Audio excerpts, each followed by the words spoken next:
एक बार फिर आप सभी को प्रभु यीशु मसीह के जीवित, पवित्र और सामर्थी नाम में जय मसीह की। प्रभु का धन्यवाद हो, उसने एक और मौका दिया कि हम उसके चरणों में उपस्थित होने पाए हैं। हमारी काबिलियत नहीं, हमारे धर्म के कार्य नहीं, हमारी सामर्थ नहीं, सिर्फ और सिर्फ प्रभु यीशु मसीह का अनुग्रह है, उसकी करुणा है। हालेलुया। बच्चे सब चुपचाप बैठेंगे थोड़ी देर, क्योंकि बाद में मैं सबको चिज्जी दूंगा और जो बच्चा बोलेगा उसे चिज्जी नहीं मिलेगी। इसलिए सब चुपचाप बैठे, बिल्कुल जो मैं बोल रहा हूँ उसे सुने, ठीक है। हम इन बच्चों के लिए और राहुल के लिए ताली बजाएंगे जो यहाँ पे आए हैं पहली बार, सारे जने।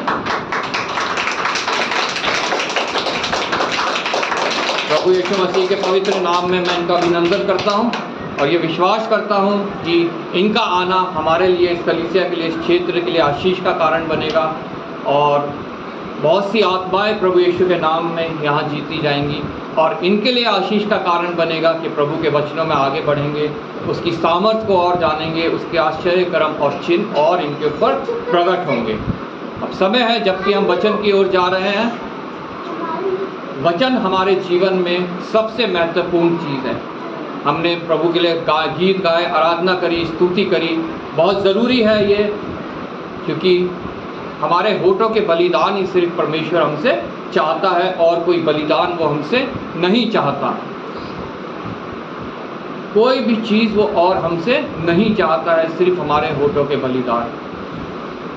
हमने अपनी निवेदन, अपनी प्रार्थनाएं धन्यवाद के साथ परमेश्वर तक पहुंचाई हैं। हमने अपनी आवाज़ उस तक पहुंचाई है। अब बारी है जबकि उसकी आवाज़ हमें सुननी है, जिसके विषय में लिखा है कि मैंने अपने बड़े नाम से बढ़कर अपने वचन को महत्व दिया है। हालेलुया। इसलिए उसके वचन सबसे महत्वपूर्ण है, जिसके द्वारा छुटकारा है, जिसके द्वारा चंगाई है, जिसके द्वारा जो है हम लोग उस मुकुट तक पहुंच सकते हैं जो उसने हमारे लिए तैयार कर रखा है। Praise Lord.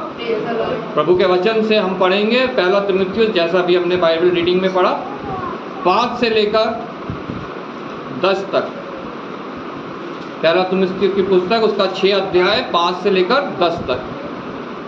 कोई जन जोर से पढ़ दे। और उन मनुष्यों में व्यर्थ झगड़े रगड़े उत्पन्न होते हैं, जिनकी बुद्धि बिगड़ गई है और वे सत्य से विहीन हो गए हैं, जो समझते हैं कि भक्ति कमाई का द्वार है और संतोष रहित भक्ति बड़ी कमाई है, क्योंकि ना हम जगत में कुछ लाए और ना कुछ ले जा सकते हैं।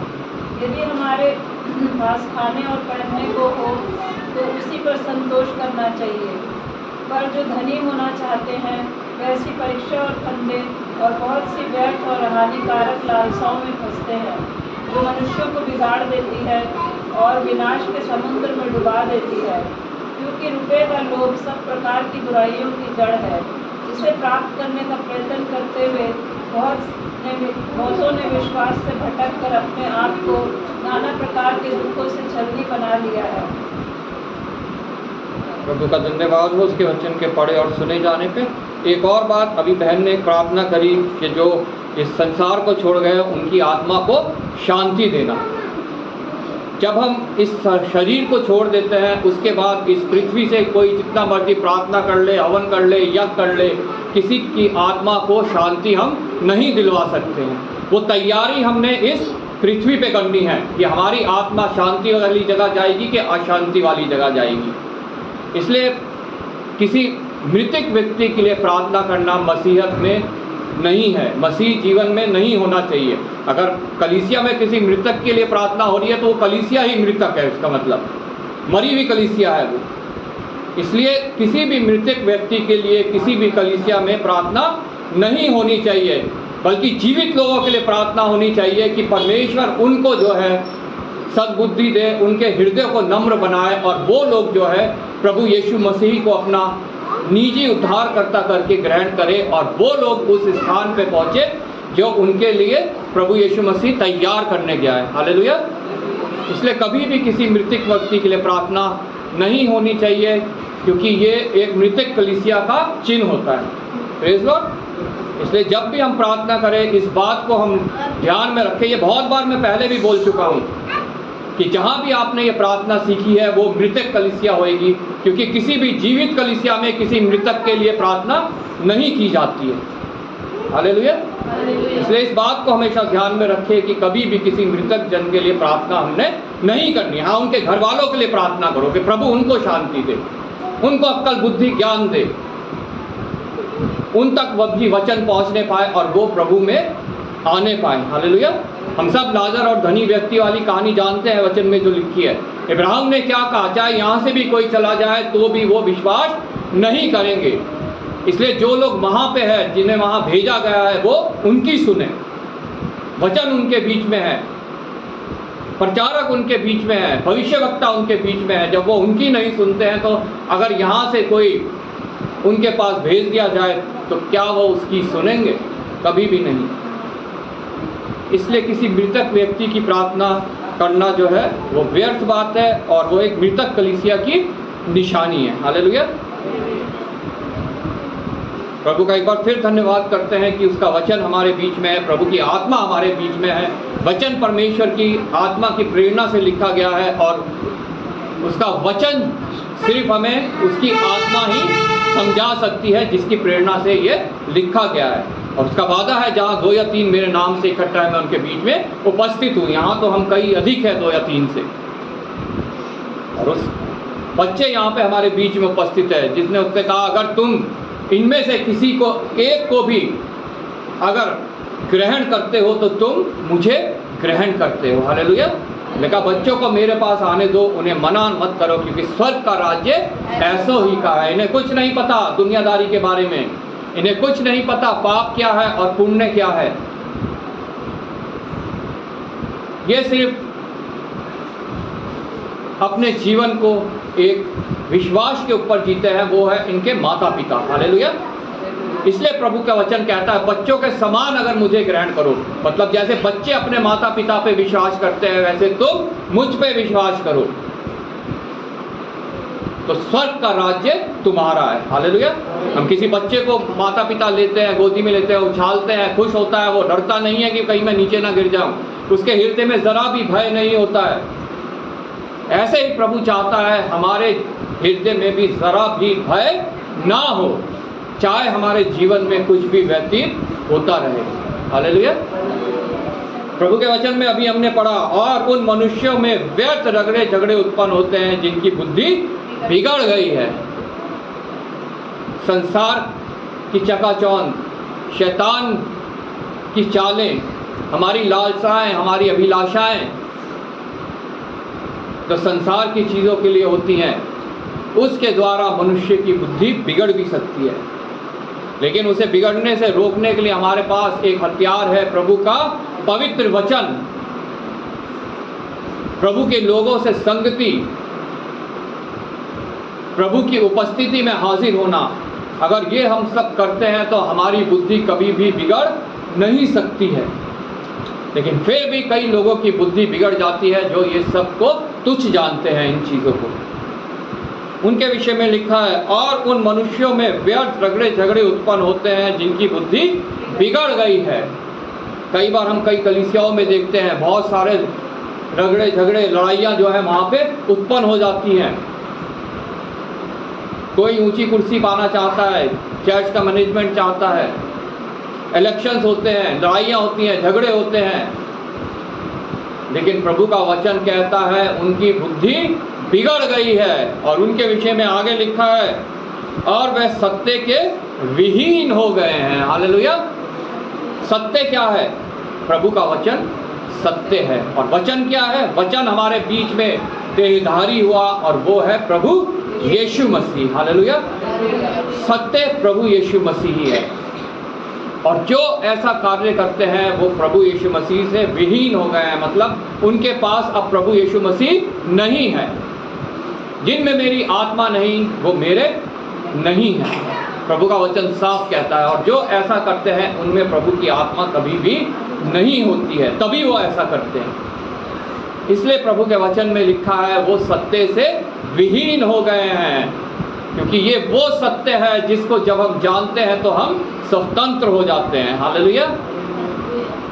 और वो जन जो ये सब कार्य कर रहे हैं वो स्वतंत्र नहीं है, वो अभी भी शैतान के गुलाम हैं। Praise Lord. जो समझते हैं कि भक्ति कमाई का द्वार है, बहुत से लोग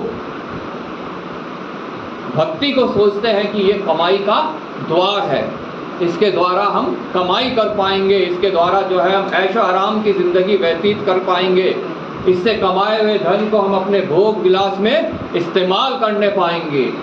लेकिन प्रभु का वचन कहता है ऐसे लोग जो हैं वो सत्य से विहीन हो गए हैं, उनके पास अब प्रभु यीशु मसीह नहीं है। उनका अंत कहाँ है?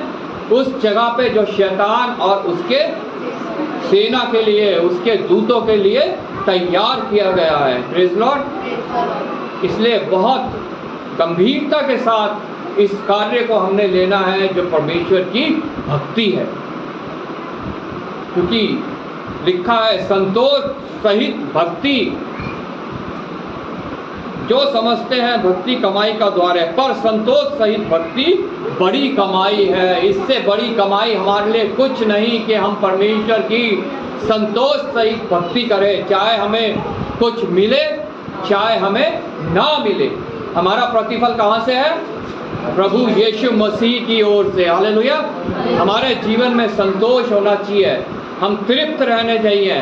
प्रभु का वचन कहता है धन्य है वह जो धर्म के भूखे और प्यासे हैं, क्योंकि वो तृप्त किए जाएंगे। आमीन। अगर आज हम तृप्त नहीं हैं तो हम धन्य नहीं हैं, क्योंकि जो धर्म का भूखा प्यासा है वो हमेशा तृप्त पाया जाएगा, उसके अंदर और की होड़ कभी भी नहीं होगी, क्योंकि ये और की होड़ शैतान की ओर से आती है, मनुष्य की ओर से नहीं। संतोष सहित भक्ति बड़ी कमाई है, इससे बड़ी कमाई और कुछ हो ही नहीं सकती कि हमारे अंदर प्रभु का संतोष हो, हमारे अंदर जो है एक तृप्त होने की हमारे अंदर एक आत्मा हो। हालेलुया। कि परमेश्वर की अगर हम भक्ति कर रहे हैं, परमेश्वर के चरणों में अगर आ रहे हैं, तो हमारे को कभी कोई घटी ना होगी, कोई कमी ना होगी, बल्कि हर समय हर ज़रूरत पे जिस वस्तु की हमें ज़रूरत है वो हमें प्राप्त होगी। हालेलुया। क्योंकि ना हम जगत में कुछ लाए, प्रभु का वचन कितना अच्छा लिखता है, जो सत्य है जो जीवित है वो हमें बता रहा है, ना हम जगत में कुछ लाए और ना कुछ ले जा सकते हैं। हम मनुष्य के रूप में भी ये जानते हैं, जब एक बालक पैदा होता है माँ के गर्भ से तो वो नंगा होता है, उसके ना हाथ में कुछ होता है ना उसके भंडार में कुछ होता है, कहीं भी उसके पास कुछ भी नहीं होता, यहाँ तक एक कपड़ा उसके जिस्म में नहीं होता। और प्रभु का वचन कहता है ना हम इस जगत में कुछ लाए हैं और ना कुछ ले जा सकते हैं, तो फिर क्यों ये और की होड़, फिर क्यों हमारे जीवन में लालच, फिर क्यों हमारे जीवन में अनर्थ कमाई, फिर क्यों हम प्रभु की भक्ति को भी कमाई का साधन समझने लगते हैं, जब हम ना कुछ ला सकते हैं ना कुछ ले जा सकते हैं। अय्यूब ने कहा जब वो बिल्कुल एकदम उसकी खाल गल गई, फोड़े निकल आए उसके जिस्म में, उसकी पत्नी ने उसको ताड़ना दी कि परमेश्वर को कोस और चाहे तो तू मर जा, तो उसने कहा, क्या कहा? हे मूढ़ स्त्री, अगर हम परमेश्वर के हाथ से सुख लेते हैं तो क्या दुख ना लें?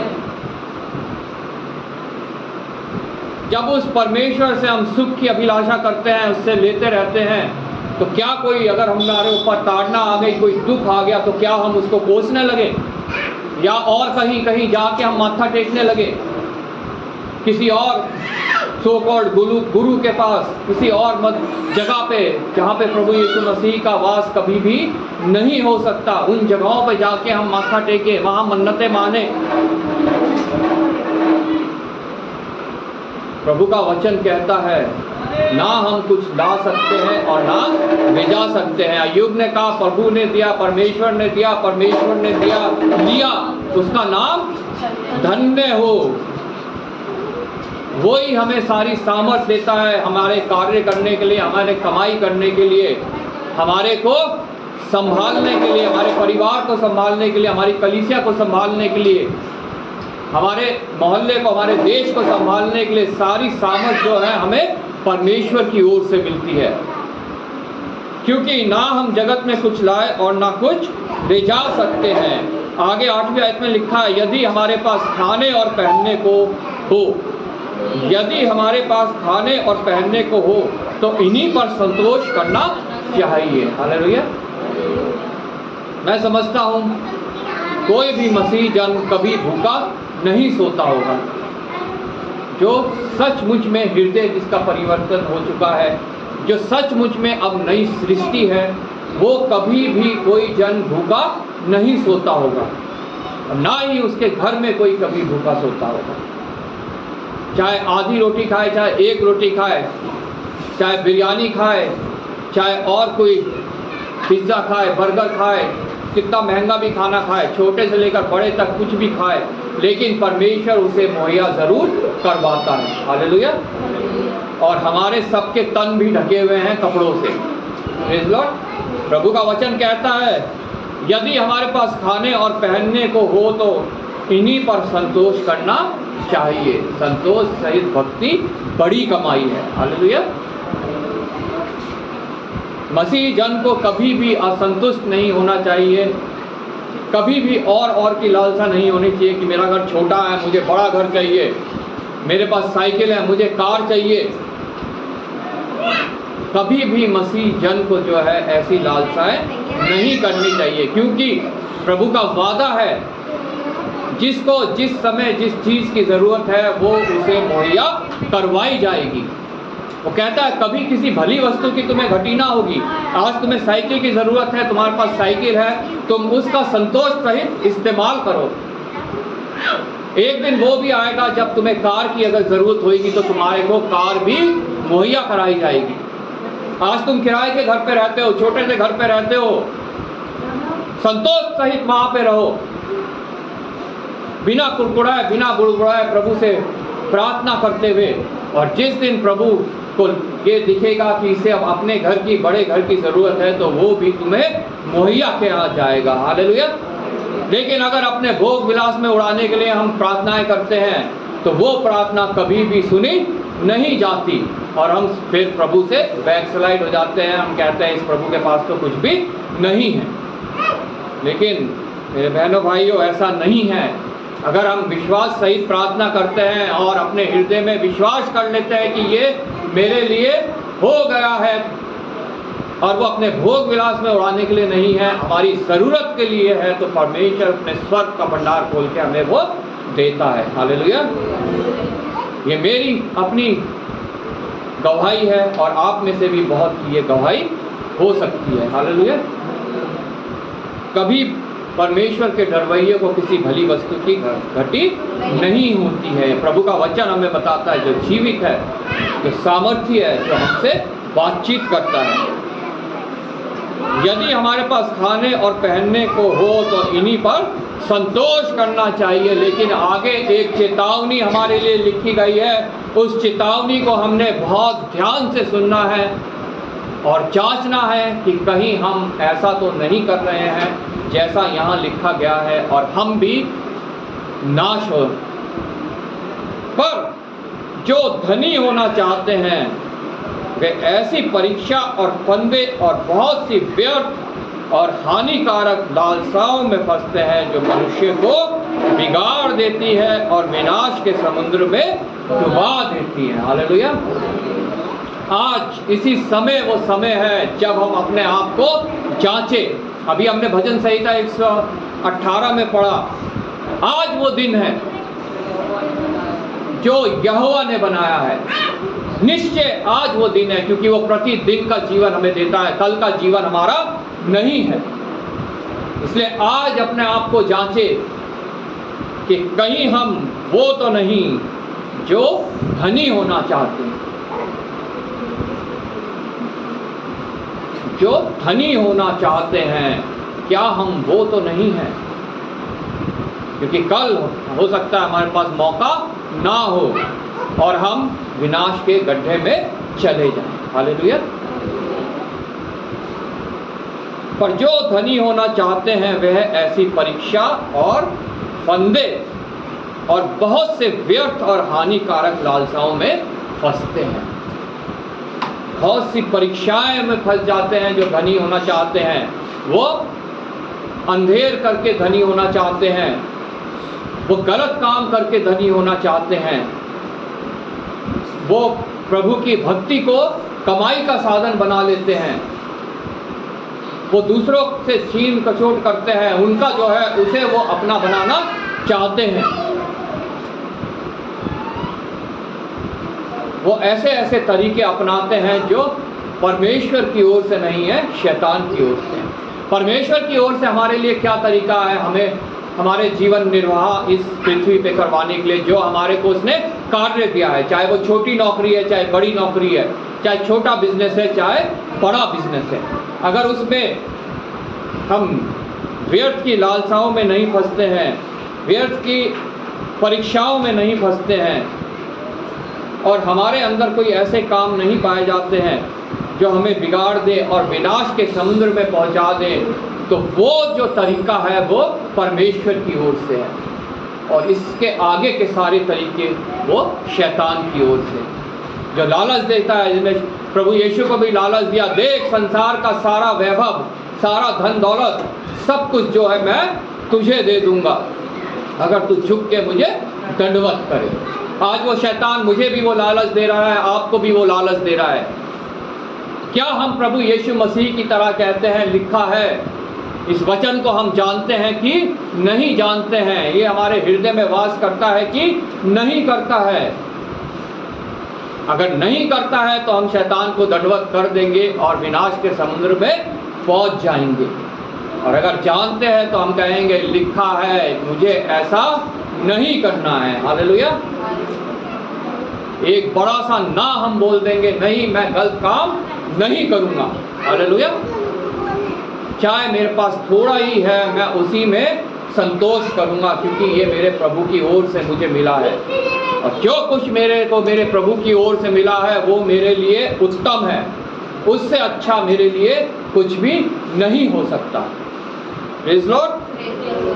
पर जो धनी होना चाहता है वह ऐसी परीक्षा और फंदे और बहुत सी व्यर्थ और हानिकारक लालसाओं में फंसते हैं जो मनुष्य को बिगाड़ देती हैं और विनाश के समुद्र में डुबा देती हैं।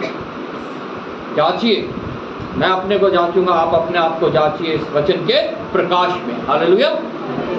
क्योंकि रुपयों का लोभ सब प्रकार की बुराइयों की जड़ है। रुपयों का लोभ, जो लालच है, प्रभु का वचन कहता है सब प्रकार की बुराइयों की जड़ है। वो लालच हमारे अंदर से प्रभु निकालना चाहता है कि वो लालच हमारे अंदर से निकल जाए, और जब वो लालच हमारे अंदर से निकल जाएगा तो प्रभु की आशीषें अपने आप हमारे ऊपर आनी शुरू हो जाएंगी।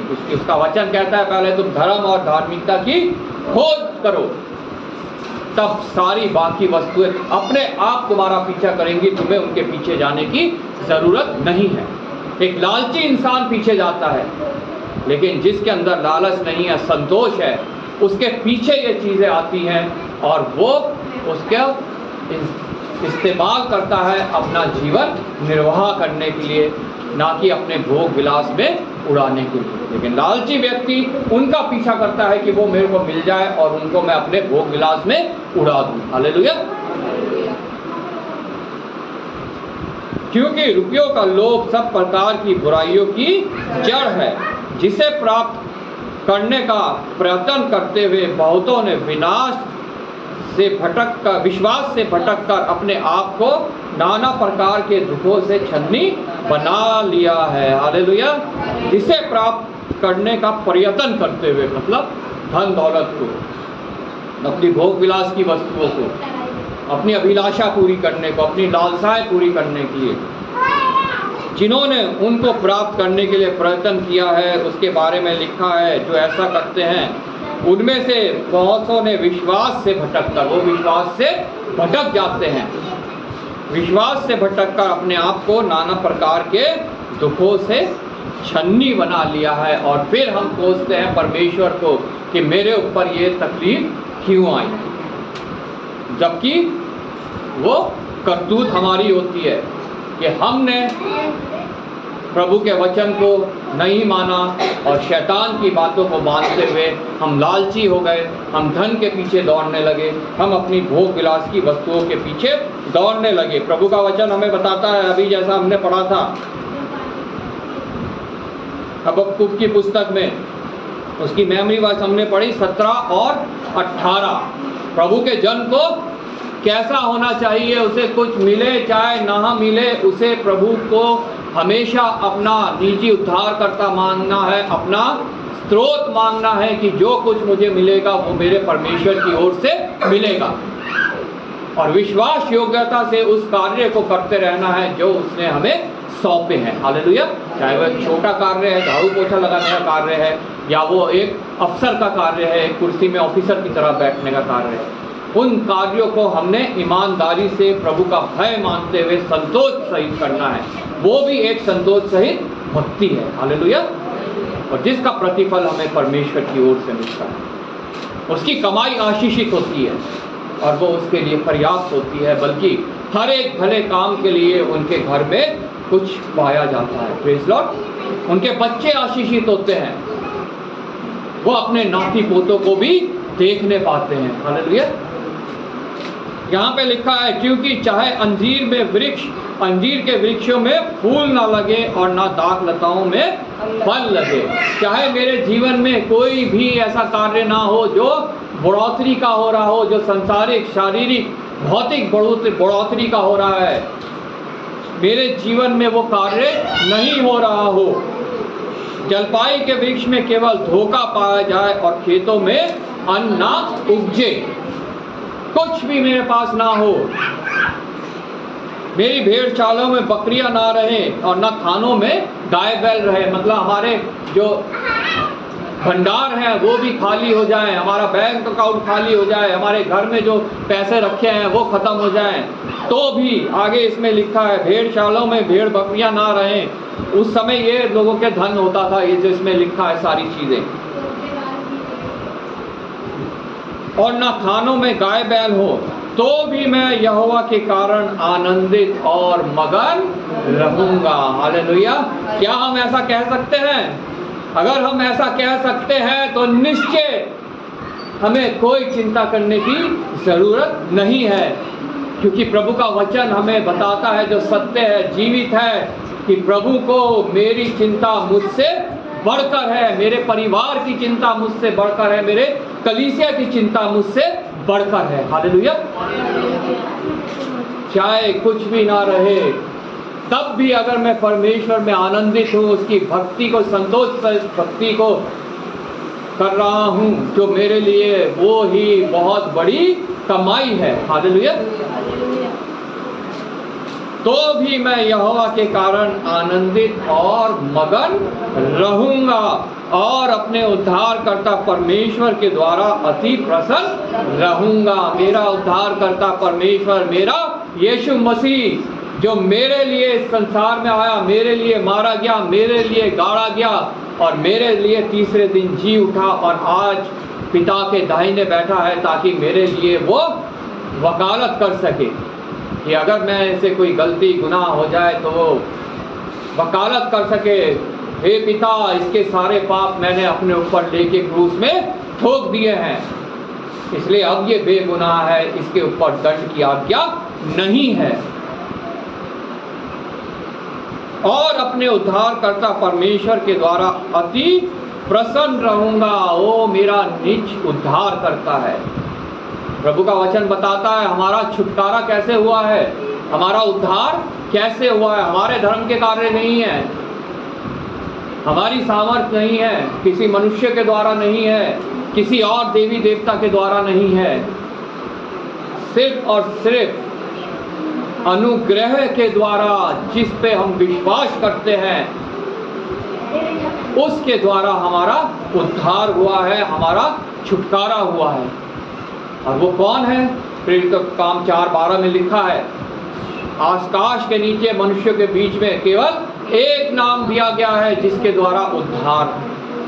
उसके अलावा कहीं भी उद्धार मनुष्य नहीं प्राप्त कर सकता। कितने ही जगह माथा टेक ले, कितने ही पहाड़ों में चले जाए, नदियों में गोते लगा ले, अपने शरीर को दुख दे ले, कितना भी, किसी भी रीति से उद्धार प्राप्त नहीं है। सिर्फ विश्वास के द्वारा, अनुग्रह से हमारा उद्धार है। और जब हम विश्वास कर लेते हैं तब हम कह सकते हैं अपने उद्धारकर्ता परमेश्वर के द्वारा मैं अति प्रसन्न हूँ। हालेलुया। चाहे मेरे पास कुछ भी नहीं है, लेकिन अपने उद्धारकर्ता परमेश्वर के द्वारा मैं आनंदित हूँ, मैं प्रसन्न हूँ, मैं खुश हूँ, क्योंकि मुझे यकीन है कि मैं एक दिन उस स्थान पे जाऊंगा जो उसने मेरे लिए तैयार किया है, जहाँ मैं अनंत काल तक जीवित रहूंगा। वहाँ सालों की गिनती नहीं होगी जैसे यहाँ पे होती है, 1-2 साल का हो गया, 2 साल का हो गया, 70-80 साल में जाके इंसान मर जाता है। जो वचन में लिखा है आयु के विषय में, वहाँ वो गिनती नहीं है, कोई गिनती वहाँ पे नहीं होगी। अनंत काल के लिए वहाँ पे हमारा जीवन प्रभु में सुरक्षित रहेगा, हम उसके समक्ष रहेंगे और उसकी महिमा स्तुति सदैव करते रहेंगे। हालेलुया। ये है उद्धार का मतलब। उद्धार का मतलब ये नहीं है कि हमारे ऊपर कोई तकलीफ नहीं आएगी, पृथ्वी पे रहते हुए कोई बीमारी नहीं आएगी, कोई घटी नहीं आएगी, कोई कमी नहीं आएगी, कोई लड़ाई झगड़ा कलेश नहीं आएगा। उद्धार का मतलब ये नहीं है। मनुष्य के जीवन में अगर ये सब कुछ आता है और वो फिर भी परमेश्वर के कारण आनंदित होता है और अपने उद्धारकर्ता के साथ प्रसन्न रहता है, तो वो उस उद्धार को पाता है। वो उद्धार है हमारा अनंत जीवन। हालेलुया। और उसी के लिए प्रत्येक जन को इस पृथ्वी पे रहते हुए प्रयत्न करना है, कोशिश करनी है कि वो उस उद्धार को पा सके, उस मुकुट तक पहुंच सके जो उसने पहनना है। हालेलुया। वो स्थान, वो मुकुट हमारा इंतजार कर रहा है, लेकिन हमारे आगे चॉइस रखी है कि हम उस तक पहुंचे, कि हम उस स्थान में पहुंचे जो शैतान और उसके दूतों के लिए तैयार किया गया। हालेलुया। ये फैसला हमारा है कि हम क्या चुनते हैं। यहोवा परमेश्वर मेरा बलमूल है, वह मेरे पांव हिरनी के समान बना देता है, वह मुझको मेरे ऊंचे स्थानों पर चलाता है। हालेलुया।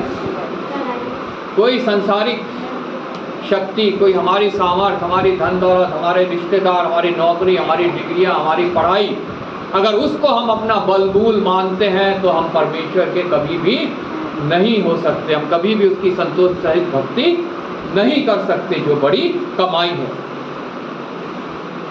प्रभु का दास यहाँ लिखता है परमेश्वर मेरा बलमूल है। मेरी सामर्थ कौन है? परमेश्वर है। मुझ में कोई सामर्थ नहीं, मुझ में कोई काबिलियत नहीं, मुझ में कोई बल नहीं। मेरी डिग्री, मेरी पढ़ाई, मेरी नौकरी, मेरी धन दौलत मुझे नहीं बचा सकती उस नरक में जाने से। सिर्फ बचा सकता है तो मेरा परमेश्वर। इसलिए बलमूल कौन है? मेरा परमेश्वर है। उसके अलावा किसी चीज पर मेरा विश्वास नहीं होना चाहिए। हालेलुया। अगर ऐसा हम करते हैं तो निश्चय हमारे पांव वह हिरनी के समान बना देता है। हम उछलते कूदते हैं, हम सनोवर देवदारों की तरह बढ़ते हैं, हम खजूर की तरह लहराते हैं और बूढ़े होने पर भी हम फलवंत रहते हैं। हालेलुया।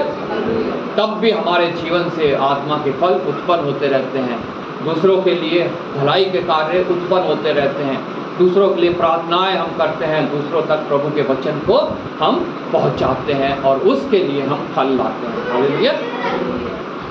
इसलिए आज अपने आप को जांचिए। आज वो दिन है जो यहोवा ने बनाया है। एक और आयत हम पढ़ लेते हैं जो हमने भजन संहिता 118 में पढ़ी, 24 और 25। आज वह दिन है जो यहोवा ने बनाया है, हम इसमें मगन और आनंदित हो। हालेलुया। मगन और आनंदित परमेश्वर के सिवा हमें और कुछ भी दुनियावी चीज नहीं कर सकती है।